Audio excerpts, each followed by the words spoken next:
Здраво, јас сум Ива. Ова се кратки вести од IT индустријата. Вработувањата во IT секторот повторно треба да започнат оваа година.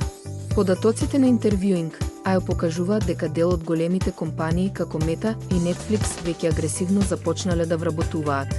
Останатите компании од ФААНГ не вработуваат се уште, но очекувањата се дека и во Apple, Amazon и Google ќе има промени во оваа насока. Почетокот на годината е одличен за криптоентузијастите и инвеститорите во криптовалути, а најголемата криптовалута, биткоинот за прв пат по април 2022 година надмина $45,000. Со еден месец доцнење, OpenAI ја отвори ChatGPT продавницата оваа недела.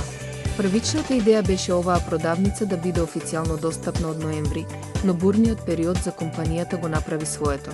Продавницата на која ќе бидат достапни различни прилагодени модели на GPT ќе им овозможи на GPT Builders да ги споделат и да заработат од јавните GPTs.